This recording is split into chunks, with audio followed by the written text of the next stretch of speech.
Welcome to Jumpstart Your Joy, a podcast that looks at the inspiration, intention, action, and choices that you can make to bring more joy into your life, into the world, and into other people's lives. This is your host, Paula Jenkins.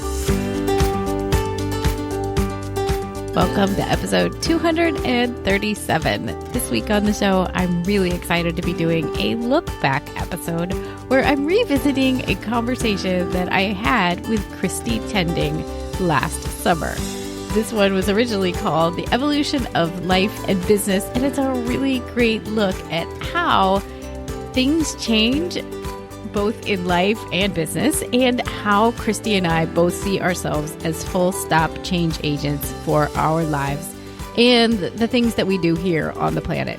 Before we get to the show, I want to give you guys all a very warm welcome and say thank you so much for tuning in to Jumpstart Your Joy this week and always. It's such a treat to get to do this show with you all. If you are new or if you want to learn more about the show or myself, you can find us on the web at jumpstartyourjoy.com. There will be show notes, of course, for this episode, and you can find them at jumpstartyourjoy.com/episode 237. And you'll see some of the links over to the things that Christy and I talk about, along with all sorts of other stuff. And while you're on the website, make sure that you sign up for the newsletter, which is called 3 Joyful Things, and it comes out every Thursday. What you'll find there is lots of notes and behind the scenes of the things that I'm thinking about as I look at each episode each week. And so I dive into the inspiration, intention, and action that you can take to bring more joy in your life based on a quote or an aha moment that I have. It's a lot of fun, and that comes out every Thursday. I'm really excited to be looking back at this episode with Christy because, one, she's a dear friend and it's always such a treat to get to speak with her. And it also seems like we're often on the same kind of parallel path in our business. We started around the same time, and so it's fun to kind of look at where we are and where we've come from together. In this episode, we're talking about how both of us had very similar experiences where we were kind of calling BS on some of the things that we had seen in our past and how it was leaving room for evolution for both of us for the future. And so this was about 6 months ago at this point in time. It's interesting for me, at least, to see some of the changes that I now see coming into fruition based on the things that Christy and I talk about. I'll also be totally transparent that this last week has been a little rocky here at the Jumpstart HQ. And so while I had planned to do a new solo cast with you guys, I decided to go with something that felt like it deserved to be shared again. And so in the spirit of self-care, which is what Christy is all about, I thought this would be the perfect thing to put into play this week when I needed just a little breather to get back on my feet. I hope that you enjoy, and I hope that you will also go check out Christy's podcast, which is called Tending Your Life, and she's coming back with a brand new episode this Thursday as well. So you've got even more to listen to when you are ready. So let's get on to the show. Hello, beautiful. Hello. How are you? I am really good. I'm in it today, as we talked about before this started, and as we talked about yesterday, because I'm lucky to get to talk to you like a lot of days these days.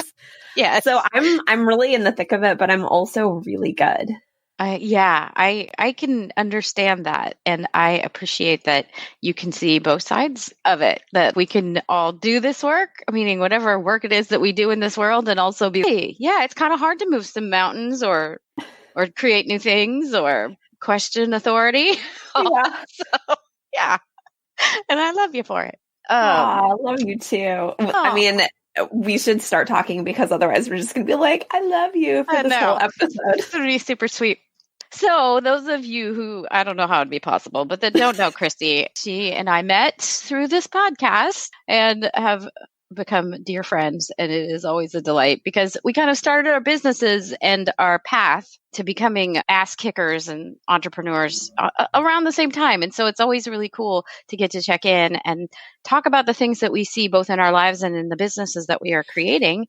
And so it seemed like a great time at the end of season 4, also knowing what Christy's been brewing for all of us to kind of check in and see where we are and how things are going. So I know one of the things we talked about before we hit the record button here around was Christy and I have been talking a bit about habits and how we can see ourselves in process or in building things or in doing things in this life in a new way, and how there's been an evolution of sorts for both of us in the last year or so that feels new and exciting. And I don't know if you want to share a bit about how you're experiencing that, and I'll jump in and play along as well. Yeah. So the last year has been just full of change in virtually every realm of my life, which is sort of the way things go for me. I'm either in a holding pattern, everything's sort of set in every realm, or I'm the person who's changing everything all at the same time. So the last, I would say, 6 or 8 months has been just full of changes and full of evolution, as you put it. And the 3 things that kind of pop for me are, first of all, in my business, the time that y'all are going to be listening to this episode last week, I will have launched the new version of my website, a bunch of new offerings, including my new podcast. It's so funny to be talking about that in the past when it's happening in the future. We've got a little Back to the Future thing going on. I'm really like speaking it into being. It's an incredible experience. So my new website is there for you. I have a bunch of new offerings over there. The podcast is in the world. Also, several months ago, I decided to quit drinking. As I've said to people many, many times, I'm not ever the person you would have looked at and said, wow, she really has a problem. It was not that. It was really getting in the way of my ability to be as wholeheartedly myself in the world. And I really decided that BS needed to end with me, and it needed to end right now. My kiddo has gone from being a baby to a toddler and is now in preschool.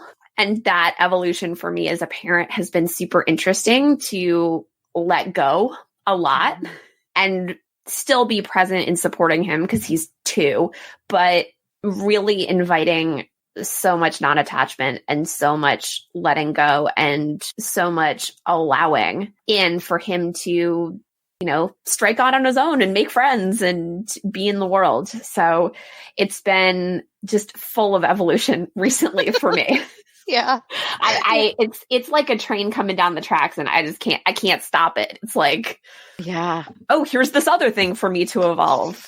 Yeah. Well, and I love that you're embracing it because I think, we all make choices, and then some people, you don't see them step up and say yes to it, right? Like they just go, oh, I don't know what that is, but I feel like there's this really interesting trajectory that you have that you do wake up and say yes. And then you just, like you said, you can't look away from it. You grab on and make it happen. It's not just something that happens to you. You also make it happen. Well, I think that is the perfect meshing together of my activist background and my yoga and meditation background, which is like you see injustice and you choose not to look away, or you're in meditation and you are choosing over and over again to come back to this present moment. And regardless of which of those vehicles you choose, I think my whole thing has always been, how do you show up fully? Yeah.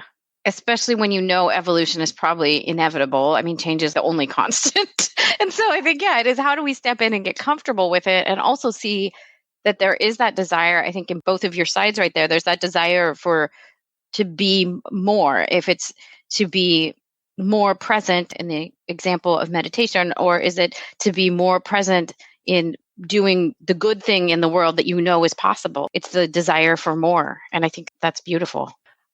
My whole thing has always been let go or be dragged. So, and there have definitely been times in my life where I've been like, sure, being dragged sounds great. Yeah. But in general, I think that letting go, that embracing the evolution has been a much more pleasant approach. Yes, I would like, it seems that you are enjoying it on the one hand very much. And that it's like, I think we both in this season, that sounds a little coachy or whatever, but in this season, we've both said, oh my gosh, I can see all these things clicking into a place where I'm like, ooh, now I'm kind of ready for whatever that next thing is. And I think it has come across in our personal lives. I know it has in the discussions we've had, but it's also really, it's almost like we're in that place in a business and in our personal life where what we have been doing is no longer either serving us or okay, or in some cases acceptable. And so we're ready to do the next thing. And it's almost with excitement and anticipation that we're like, ooh, what happens if? And I'm kind of thinking, I guess, around the space of a discussion we had around like, I'm sick and tired of feeling like I'm just sitting here waiting for the other shoe to drop on things. So I'm saying, no, thank you. We're doing something else. And I'm not holding space for that anymore. But I don't know, are there some spaces where you feel like that's happened too, where you're like, I'm just not, or I am just doing something different? Well, it's so funny. I'm thinking back to that conversation that we had where you showed up for coffee and you're like, I'm done waiting for the other shoe to drop. And it was the first time I'd seen you after I quit drinking. And I feel like the conversation, the things that we were both dealing with and we're both coming up for us is this idea that we were done being victims of circumstance. Oh, yes. Totally. And being dragged along in this way that like was not working for either one of us anymore. Right. It was like our state. For you, it was like an internal state. And for me, it was like a physical state. Mm-hmm. Like that wasn't working for either one of us anymore. And we were like, we are too smart and powerful and awesome to be victims of these circumstances anymore. This is not working. It's not acceptable. And even if it were tolerable, both of us know that we deserve more than to feel like this for the rest of our lives. Yeah. So why don't we cut this out right now? And there was this, both of us seeing like, I'm calling bullshit on this. It was almost like there was this waking up of, I mean, and not that we weren't aware of this or separate, but kind of similar situations where it was like we were going along as if this was kind of just how things are. And then all of a sudden it was like, well, this is bullshit. I don't like how this feels. I don't like how I'm acting, at least for for myself. I'm speaking for myself. And then it was like, no, I'm done with it. Like, this is just over. Like, I can't act anymore as if the other shoe's about to drop. And if listeners aren't kind of familiar with what that might mean or how it was playing out for me, I felt like my family, so things are good. Like, that is a truth. That's not me saying the things are good, but it's just the fact of the matter is things are good. But I felt like there was this undercurrent of anxiety / stress / I don't know what else, of things could go sideways on us at any moment. Now, I don't have any repetitive history or proof that that's a possibility. Like, no, things actually have just been on a trajectory of good and well and things lined up. But it was almost like I was afraid to breathe too much into that because what if? And I just got tired of it because when I'm operating from that space, I mean, we could go real woo on this, but I'm not going to manifest the other things that are good because part of my brain and my belief is back in this space where, well, it could go bad at any minute. And it was like I was holding my breath constantly and I was just done with it. Like, and things have shifted very differently since I decided that was over. Like, today I woke up and decided I'm done nagging my kid to get ready because I decided I was tired of feeling like I always nag him. Well, who's at stake there? Me. Right. Let me call my own bullshit again. Like, I was like, let me point you in the direction of whose problem that is. Right. It's not my kid who doesn't want to put on his pants. It's the mom who's nagging him. Well, and so much of that is like, he's not putting on his pants at you. So like, hey, it always comes so you back can to decide pants. to take it less personally anytime you want, my friend. I'm done. So I'm not nagging anymore. But yeah, okay. I feel like I just went off. I don't know if you want to talk a little bit about kind of how you arrived that day and we were both in that same space as well. Because I think, other circumstances might be really interesting to listeners who are like, wait, what are you saying? How does that work? Yeah, I mean, I think it's so interesting because I really do think that for instance, my decision to quit drinking is a very political one. First of all, I politicize everything in my life because I think that the personal is political. But for me, it was like, I am not here on this planet, in this world, in this lifetime, to be a good little consumer. I'm not here to like be cute and drink whiskey. Like, that's not my purpose in this world. And there is enough evidence in my lineage, and without violating my family's privacy, I will just say there is enough evidence in my family's lineage to point me toward the truth that even if I do not have, quote unquote, what anyone else would consider to be a problem, I still didn't have a healthy relationship with alcohol. Mm-hmm. And I was still allowing myself to be victimized by society's narratives that drinking makes you cute and attractive and fun and all of these things. And instead, I found myself like sabotaging myself through continuing this habit that wasn't serving me.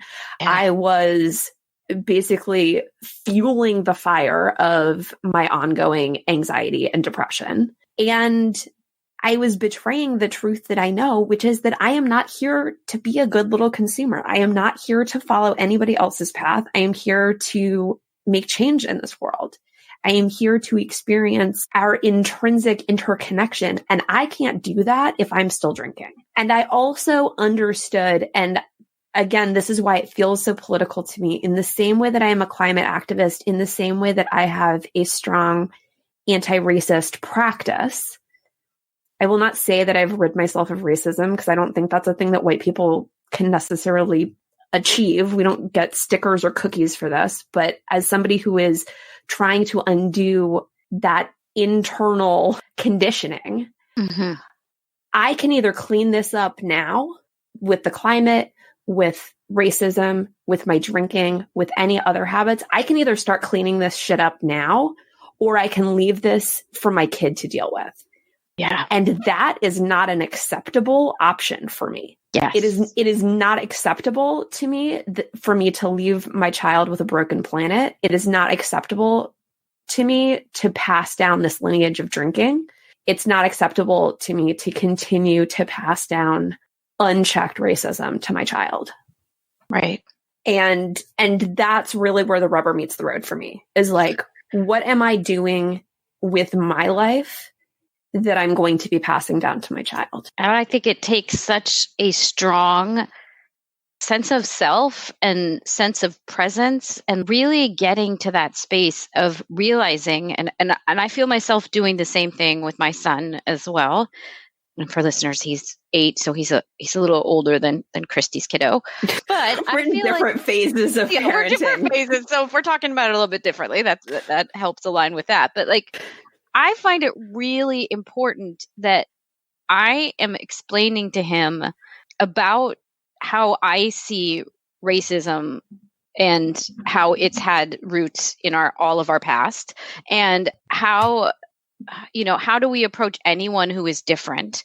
And I mean, I'll just say it. I don't think we've even talked about it. So this might be really interesting, but like, ooh, how do we approach this world as people, with a heritage of being Caucasian/white, and how can we break down things that we know are not right and that we can see people doing, and what is our role as we walk through this world, and what is our responsibility as we walk through this world to help dismantle that in our choices, in how we speak. Like, we get into it in this house. Yeah, and I feel like it's my responsibility, because this is the next generation. And just like what you've said, I'm not okay handing this off and being like, oh yeah, it's great. Like, this country, we're doing it good. Like, it's not true. And the other thing I'm super not okay with is like avoiding those conversations out of a sense of like politeness, or of like, goodness. We don't have those conversations. And I feel really grateful, to my parents, because we had these conversations when I was a kid, and I, as an adult, am still having these conversations with them. And they are from a different generation. So there are still areas where it's like a foregone conclusion to me to have a particular perspective. And that's a growth edge for them Yeah. And I feel really lucky that like they did the work that they did in order to evolve, and that they're still willing to kind of look at things and to evolve and to recognize that they're not there yet in some areas. Mm-hmm. And I look forward to my kiddo doing that for me. Yes. Because there are certainly things that I'm sure that I'm not seeing, things that in 20, 30 years are going to be completely obvious to him, right, that I'm going to need an education on. And I think that that's part of the evolution piece also, is it's never ending. Yeah, it isn't. And I mean, the creation here, not to go totally spiritual on it, but just the creation is never going to be perfect. I mean, we can all work to it. And that's like the highest thing that I feel like I can do here, is that place of purpose where everyone's equal. And I know you would say that, where everyone's free, like we can all be free. And that's what we're working towards. But I think we have to be aware that it isn't perfect now, but part of my duty is to like help this little person, usher him in as having an awareness of what it means to be who he is and how that impacts other people. Because it's just, it's amazing to see that you or I or anyone in our situation could just be like, it's all good, this can continue. But that, in my opinion, is not true. It can't continue this way. There's some injustices, a lot of them, that I'm not okay with it in the world. Yeah. And what's interesting to me, to sort of bring it back to the evolution with my business, is that I'm now having conversations, talking about things like in my podcast, in my work, even in the way that I'm labeling myself on my website. Yeah. That's like, this is bold. And I'm going to be honest with you, I'm pretty sure that I'm going to lose some people over this. And you know what? Like, that's totally fine. That's totally great. There's not actually a dearth of life coaches in this world. So if this isn't right for them, people are going to find the right person for them. And so I feel totally great about being like, be free. Go find who you're meant to be with, because the shrinking myself, the being polite, the saying things just a certain way, the like talking around issues instead of talking about them, I'm just feeling super done. I think part of it is that I have a 2-year-old and I didn't sleep great during my pregnancy. So we're closing in on like 3 years of not great sleep, which means that my filter is toast. I'm just not interested in having the pretty conversations tied up in a bow anymore. And for the people who I've been working with since the start of my business, the ones who have read all my ebooks and taken all my courses, I've got people who I know are like really with me, and I owe it to them to be like, okay, here's what's next. It's interesting on several levels there, because people evolve, all of us, right? And so I think it's really outstanding when we get to watch someone that maybe we've followed for a really long time and watch them evolve. And like, there's something really inspirational. But see what they're going through in their life and how they react to it. I think it's just indicative, maybe this is so obvious, but it's like a mirror of what all of us go through in different ways. So I got to say, I don't think that a lot of people be totally surprised, that business has changed and that the point of view changes to a certain extent. Or is it just how people are talking about their point of view? They're finally comfortable enough. Because I feel like that's kind of part of my trajectory. I always thought this stuff, but now it's okay to say it. Well, that's the thing, is like on my new website, I label myself as a Buddhist and I label myself as the anarchist. And the fact is, I've been both of those things for a really, really long time. And neither one of those means that I'm a different person than I was before. It just means that I'm putting, in my mind, a more accurate label on those things, and that I'm going to be talking about things in a more explicit way. And here's the other thing. I've always made tons of space in my work for people to disagree with me. So they're still allowed to do that. Like, there's no need to like buy into every single thing that I believe in order for us to like play together and work together and like hang out and be best buds. Yeah. Because if I only hung out with people who like believed everything that I believe, it'd be like me and my dude and my cats. And that would be a very small life. Well, and I think there's a growth edge there for every person as they evolve. It's like, if you just hung out with the people like you, then you're just in an echo chamber, right? Like, even that's the danger of the Facebook algorithm and all that. Like, it's great to know. It's why I left Facebook. It was the same like 8 people over and over again. And I was like, I already know what this person thinks about this. I'm good. Right. And part of it for me in terms of evolution is about studentship. And I actually said this on a call that I was hosting for one of my courses yesterday. I was like, none of you who are taking this course right now would still be with me if I had decided like 3 years ago that I already knew everything I needed to know about these issues and had quit evolving, quit learning, quit practicing, quit investigating in my life. Mm-hmm. You all, if I'd been like, so here's all that I know and that's that. all of you would have been like, great, we're out of here. And so I think that there's an important piece to being a lifelong student and allowing ourselves to be teachable. Yeah. Allowing ourselves to be in that place of like, I am evolving and I do not know. Yeah, I think that's powerful. I mean, obviously, to me it is. And I mean, it's also calling in a beautiful way, in a way of examples. It's like kind of calling bullshit on anyone who's like, I'm a guru. No, you're not. Like, anyone who describes themselves as a guru is someone I run from immediately. Yes. But I have teachers and I rely on their expertise. When I decided to quit drinking, one of the very first things I did was that I texted a longtime teacher of mine. She's been a yoga teacher and mentor of mine for many years. And I texted her and was like, hello. And so she's also sober. She's like sober sister, which is important context. And I texted her and was like, hello, I have quit drinking.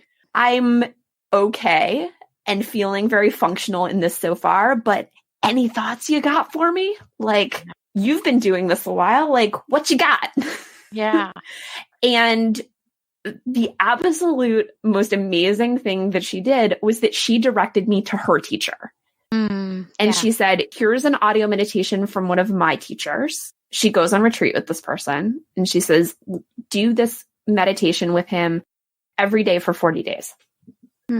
And I love that because it really points to we're all evolving. We're all works in progress. Even the person who's like my mentor in so many areas is like, I don't have a thing for you, but here's what my teacher has. Yeah.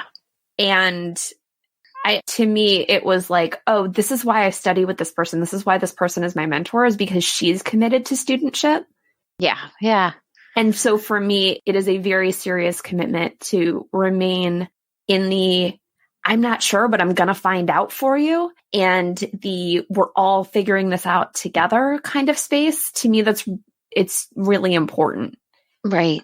And I see the through line there of like having a deep appreciation and a deep sense of this is somebody that's in it, just like I'm in it. They don't think they're done learning.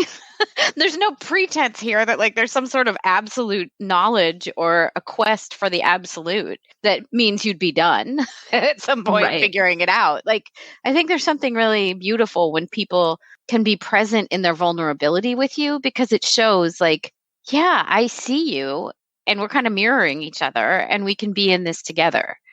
Does it drop the sense of there's judgment when somebody can be vulnerable with you? Yeah. And just acknowledging that we're all in our own process. Mm-hmm. Yeah. I mean, here's the thing is regardless of whether somebody shares this with you or not, we're all in our own process. Every single person you meet is in process, is in evolution, probably. And so then the question is, okay, so if that's true for everybody, then the only question is like, share it, don't share it. Yeah.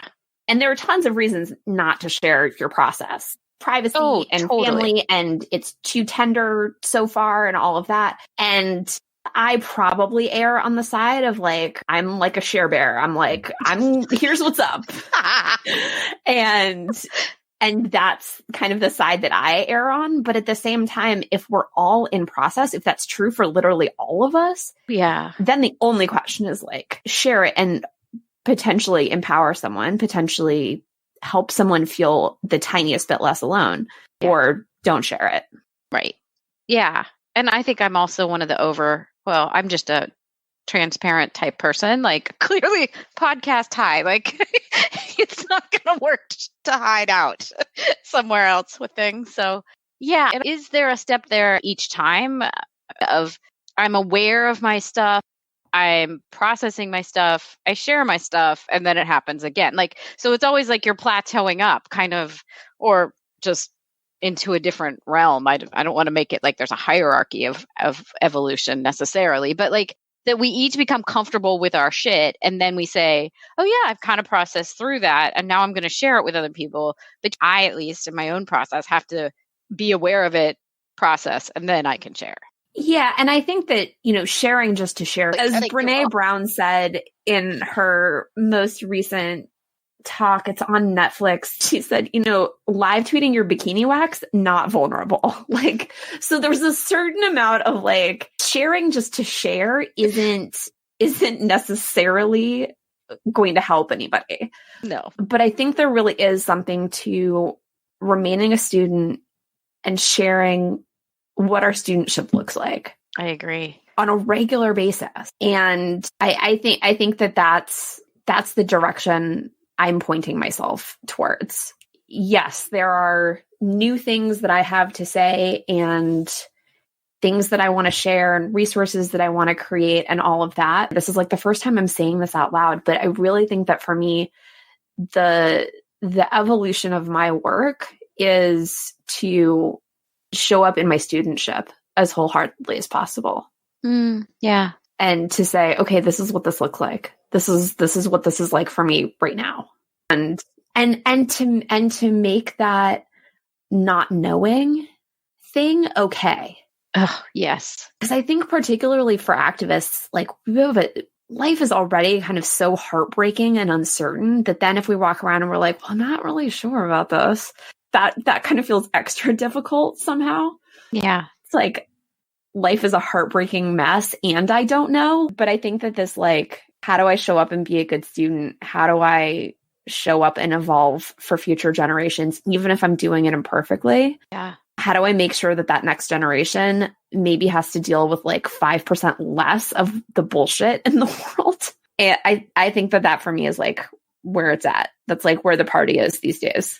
I like very much how you've put that, because I can also see that being in that space of not knowingness, I think is so totally vulnerable. And as you were saying that about kind of an activist set, maybe not being, well, I'll put it in this way, like it's hard to be an activist and also admit maybe I don't know all the stuff or people don't know all the stuff. And I think the project management set is the same way, or the kind of the life coaching set is the same way too. Like all of those groups of people are, I think universally, it's deeply uncomfortable to feel like I don't know all the steps to this project, but I'm going to write down what I know and we'll get on with it. But like, I don't know, it's interesting to put that lens on things of like, we're all in our studentship. And so where is that balance of I can present outwardly and act as if, yes, I am confident in my abilities and my experience and knowing what will happen next. Yes, I got that. But there's also that unending, open-ended piece of things, which is totally undefinable. And we're going to have to move forward, you know? Yeah. It's a really it's an interesting balance. And those of us who have been activists for a long time, you know, we're having this conversation about like, okay, what's really going to tip the balance here? Yeah. Like, what's it really going to take? And, you know, for a lot of us, like, I remember the good old days of being an activist under Clinton. Mm-hmm. And it's like, that was a whole different world, man. Like, yeah. Doing it these days is like, wait, what? It's like the Hunger Games. Like you're playing in all different fields, and there's always a question of like, okay, what is really going to tip the scales here? What do we need to do? How do we need to up level? What do we need to learn? How do we need to grow? And one of the things that I think activism does really beautifully and Buddhism does really beautifully also is in each of those realms, we're relying on community. In Buddhism, we call it the Sangha. In activism, in my world, we call it community and mutual aid, solidarity. But we can say, I don't know. And then we can say, but we're going to figure this out together because we have each other. We're not alone in any of them. And going and meditating in a room full of people, I did it just a couple of days ago at my spiritual home. There's power in that. The same way that I can show up totally dejected at the world. And if I show up to a political meeting full of my good friends with whom I've been working for more than 10 years, most of them, and we say, okay, here's this opportunity. What are we going to do? Let's figure this out together. I never walk into that room feeling the burden of having to have all the answers. Yeah. If I acted like I had all the answers, everyone would call bullshit on me because they're like, dude, we know you. Right. And also it's just not necessary. We can rely on each other. We can rely on community, and they're going to have our backs when we don't have the answers, when we're still in that kind of like messy evolution stage. There are people with whom I do activism who like have loved me since I was a larva. Like they're totally down for my learning curve. And it's a really good thing because I'm never, ever going to stop learning. I think that's a lovely thing to like point out and notice about having the people around you that will hold space for you to be whoever it is that you are and in whatever stage you are. Because I'm reflecting on some of the places where I've felt like people, if I was wearing the title of project manager, were looking to me to know everything. And then like, I can see what happens on the opposite of it. It's like, then somehow you have to have the answers. And of course you don't have all of them. And they put you in a space where then it's kind of a no-win situation. And then of course they get mad at you. Like that's simplified, really boiled down. But I can see how that plays out when anyone thinks there's an absolute in play, then it's really not going to work out too well. Yeah, I mean, absolutes are nobody's friend. And really, I think that value in community is really essential to growth. This is, I think, part of why I could like never go get a corporate job is like, I'd be so confused. Like if I couldn't go ask everybody else for help, if I couldn't rely on the knowledge of the room to come to, like if I was expected to kind of be out on my own and just figure everything out by myself, I'd be really confused and kind of scared. It's like, this is why I just couldn't hack it. Cause I'd be like, I have no idea what you people are talking about. Yes, exactly. And so for me, the ability to, I run my own business and I'm doing a lot of things myself, but I also I have tons of help. I have my teachers, I have my buddies like you. Yes. And I have my friends and family who I bounce stuff off of. And then I have the strength of spiritual community and political community that are kind of there for me no matter what. And again, I really don't know what I'd do if I didn't have that. I'd just be very confused. I know there was a point in time in my own spiritual community where we would lead retreats together, which is amazing. And I love it. And then as time went by, people left the team, which they do. And that's, with total love. I appreciate each of them that they had something else they needed to do with their life and their purpose. And so they would leave the team. And pretty soon it was just three of us and it was never the same. And in the space of trying to create something, the creation for me always would come from it being a team effort and a community effort. Like we're creating for a community, but we're also a community that creates. So I'm sure there's some really great parallels between kind of the activist community and any community that's creating something for someone else. But it isn't a solo activity. No. And it gets lonely and weird. And I don't feel like it's fully thought through if I can't pull in others and bounce the ideas off of other people. And so I don't know that I'd really put that lens on it before. So thank you for your insight about your community as well. I think it's imperative. And that's probably why sometimes the project management role felt really lonely because there isn't a community about it.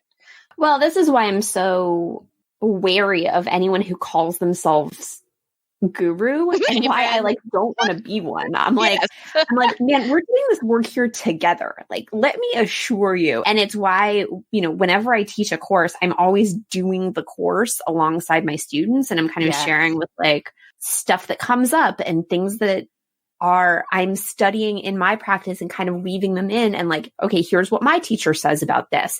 And here's what my mentor has to say about this other thing, and making sure that I'm never like going at this from only my own perspective, because that would be a disservice to my students, but also making sure that as they are trusting me with their studentship, I'm trusting them with mine.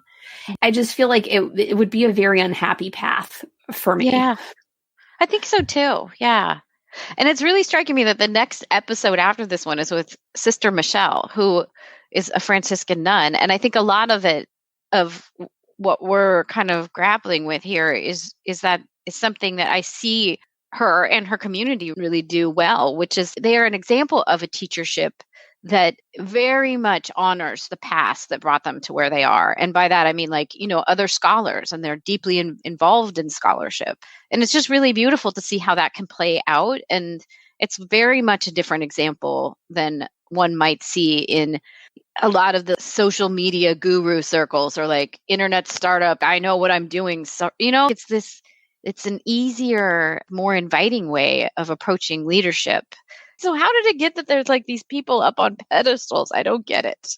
Well, and this is where the anarchist in me would tell you that hierarchy is inherently damaging. And this is where the Buddhist in me would tell you that hierarchy creates unnecessary suffering by erecting this facade, this illusion of separateness between us. Yes. Oh, yes. That illusion of separateness is definitely something throughout, other religions as well, that you are not separate from the divine. You are one with the divine. Well, and also I think that there's this illusion that there are these layers of hierarchy in between us and the divine. Yeah. Oh, or in the case of like our political work, between us and our power. It's the same thing, basically. Yeah.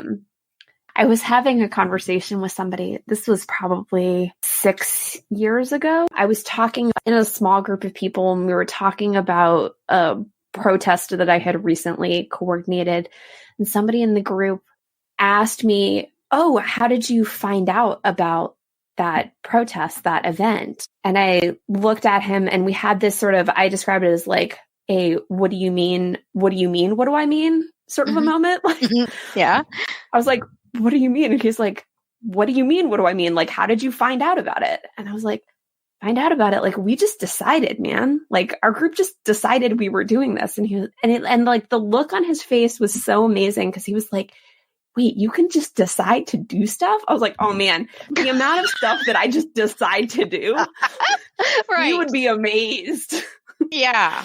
And I think that's probably why I have to run my own business, is I don't want to do what other people are telling me to do. I just want to have an idea for cool stuff, and then I want to go do it.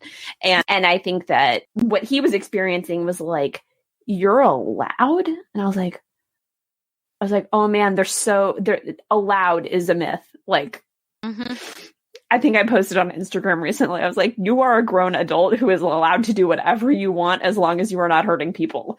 And I think that we get caught up in a like, oh, politics have to happen through this very specific channel, through this very specific conduit. And if we're not doing it in that particular way, then we don't have access. And the fact is, I could just decide to go and block an intersection this afternoon. It wouldn't be safe, and it wouldn't be a great idea strategically, but I'm allowed to go do whatever I want. The consequences are mine, but I don't need anybody's permission. And I think that connects with both the spiritual of what we're talking about in terms of like, we have this community and we have access to the divine whenever we decide we want to claim it. And similarly in politics, like, we have access to our own power anytime we decide we want it.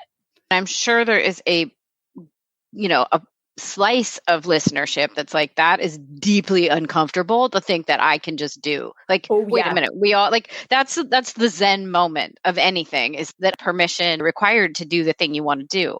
That's why the first rule of podcasting is your own damn show, and you can do whatever the hell you want with it. Like, there aren't rules. Get that out of your head, and then let's start from where whatever that is for you. Because, I mean, yeah, your cover art has to be a certain size or Apple will say no thanks. But other than that, like, no, do your show, do your thing. Yeah, it's amazing to see how people, as one client used to say to me, get wrapped around the axle on this because it's just...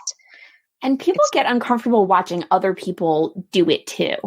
Oh, yes. Oh, my gosh, yes. I mean, all we have to do is look at Colin Kaepernick and the fact that he's not playing professional football and look at the fact that, like, we are very uncomfortable when people just decide to do stuff. Yeah, exactly. That is super uncool for a lot of people still. And again, like for this person I was talking to where he was like, wait, you just decided that you were going to go do that thing? And I was like, oh yeah, we just decide stuff all the time.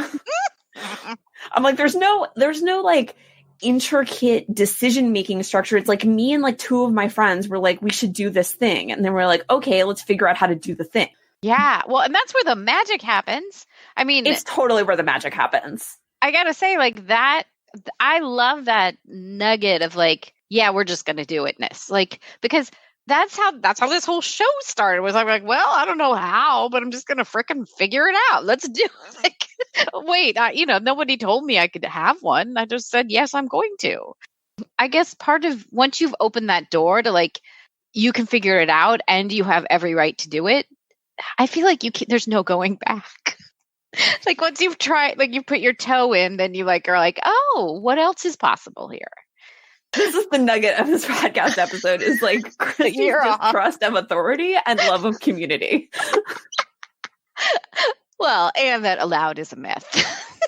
Oh, allowed is so a myth. Like, and it's funny because I do put things like in my ebooks and in my courses. It's like, here is your permission slip too. And every time I do it, I like feel really uncomfortable because I'm like, this isn't a thing. This is like giving a kid like a participation trophy. Like this is such an artifice, but some people really do need to hear it through that lens. And so for those people, like I put the phrasing in because I'm like, here, like I'm this magnanimous leader who's like, here, have this thing. But it really is, it's artifice entirely. And so if you are one of my students and you're listening to this, like, just know that you already have blanket permission to do whatever you want anytime. And you already had it. Like there's the other bizarre yeah, you already Zen had moment. It. That's such a great way of putting it. Like, yeah, you've had the permission slip all along. Yeah. It gets so matrixy. It does get so matrixy. Oh man, the things that you have permission to do that you haven't even dreamt of. It's like if somebody had told me like 2 years ago, if somebody just walked up to me on the street and told me 2 years ago, you have permission to stop drinking, I would have been like, you are high. No, I don't. This is the way my life is. And oh my gosh, how disempowering to myself. Yeah. Like what a disservice to believe that. I'm thinking that the thing I didn't feel I had permission to do was to stop being a full-time project manager. It was like shackles in a way. That seems very strong, but I felt tied to it. Like I couldn't just give it up. And guess what? I did, and I'm good. Like everything, the world's still turning. You guys are still listening. Like it was very possible, and yet it felt totally like that wasn't a thing that I could do. Well, you've hit on the problem. Well, one of many problems with capitalism, which is that if you are good at something and it's lucrative, you're told that you're supposed to do that until you drop. Yeah. Oh, there's a lot of like we could awkward, but again, you're allowed to just stop doing the thing. Yeah. Yeah. Well, and this is like a whole nother episode birthing itself. I can feel it, but like there's something, maybe this is more of a focus for season 5, but like there is the myth of you need to do it, you need to do more of it, and you need to amass as much of the wealth or the benefits or whatever it is as you can until you can't anymore. Like there is a big pressure to do that. And there's something really beautiful about saying, you know what? I want time to go hang out with my son. I want time to just go make copies at school because I want to help his teacher because there's help. Like I love helping. There's community. It makes me happy. Those are all benefits of something that have nothing to do with money. And I am happy for what I do make and grateful for it. And there's also another thing that is a currency in my life. And that was really hard to own and say yes to and be okay with, because it's really easy to get on that trajectory where you're like, yes, capitalism. And then, but wait, there's more. I'm not okay with just this capitalist shit. Well, and, if you look at the people who continually, endlessly, bottomly amass wealth and consume resources, there's exploitation in there somewhere. I guarantee you. Yeah. Jeff Bezos can have as many billions of dollars as he wants, and those Amazon warehouse workers are not living their best lives. So that, I think, to me, is like a major part of it, is like, you can do that, but like, man, at whose expense? Yeah. Yeah. And that hits deep, because even this last month, like Zach and I were driving up the 5, which is a highway in California. And when you go up Central California, you can see right outside, there is a lot out there that was seriously disturbing to me. 2 of them were the Amazon warehouses, which were sitting right outside the major metropolitan areas. For some reason, I had like made this pretty and like somehow, this stuff just arrives via the U.S. mail. Go look at the size of these warehouses. We are doing this to ourselves. It's unbelievable how big they are. They are 24 hours. They are a machine out there that is bringing you stuff you maybe don't need. The other one that killed me, inside a little bit, was the livestock farms. Oh my gosh. They are huge. We can't go there right now, but like we can't, because Christy will start crying, and that will be. I want to cry right now. No, like it hurt me to see, and it's capitalism. Both those things, same root cause, same problem. So yeah, no, it was very upsetting. And to bring it all back is like we can choose differently. Like we can choose, and we can evolve individually and collectively. I mean, my theory of change is that we have to evolve collectively in order for any of this to make any kind of impact. Agreed. But we can start with our own individual evolution. Yes. To say like, enough is enough. Yes. And to go back to that thing where you and I both in this last year have for sure said, I'm calling bullshit on this story that I've been telling myself. And I would say we can also collectively do that for these capitalist ideas. If that's something that's hurting your heart, make a different choice. You don't have to follow along with what other people, like this could be your evolution moment. Well, I feel like that's a good place to let's talk about if somebody wants to see your brand new, beautiful website, tune in to your amazing podcast, so I've heard some of it and it is good, guys. Like it's, oh my goodness, so good. Where can they find you? Everyone can find me over at christytending.com. And again, there's the podcast, there's all sorts of resources to delight you. And if you found me through this show, come say hi. I'm on email and Instagram. Come say hi. I'm really not scary. Totally the best. I get a little strident, but I'm really not scary. I promise you. So do come say hi. Do check out the podcast. Super excited to hear what you all are going to think of it. It's been a major labor of love. And I want to take this moment to thank you, Paula, for all of your help with it. You're so welcome. It's an honor and a privilege to see it come to life and to see how much you've poured your heart into it. And the world needs it. So I am honored and delighted to have been a part of it. Thank you so much. Oh, thank you. Any last words of wisdom you'd like to leave people with, or? Oh my gosh. I have no words of wisdom. Go love yourselves and each other. Be free. Be free. That's all I got. My teacher, I'll leave you with this one story. My teacher, Sylvia Borstein, I was studying with her a couple of days ago, and she was saying, look, all we're doing is having the same insight over and over again. We're just understanding it a little bit better each time. There's no advanced mindfulness class, and it's because the instructions are the same every time. Pay attention, meet what's there with compassion. And so I don't have any extra words of wisdom. It's all the same teaching. We're all having the same insights over and over again. And really all I've got for you is love yourselves, love each other, go be free. Thank you so much for being on, Christy. You're the literal best. I love you. I love you too. Thank you so much for tuning in this week. If you want to find out more about this episode, including links to the things that we've talked about, you can find the show notes at jumpstartyourjoy.com. And you can search for this episode right up there in the right-hand corner of the website, and you'll find it. While you're on the website, I know you're going to want to sign up for my weekly newsletter, which is 3 Joyful Things. It's where I take a look and give you guys the behind the scenes of what I'm really thinking about with each episode, including the inspiration, intention, and action, along with the choices that you can make in your own life to bring some of the things that each guest or I share into your everyday life. So it's a lot of fun. You can find the sign up for that off the homepage or within the show notes of every episode. And I would love to connect with you. I hang out a ton on Instagram, where my handle is Jumpstart Your Joy. You can also find the Facebook page for this podcast at Jumpstart Your Joy.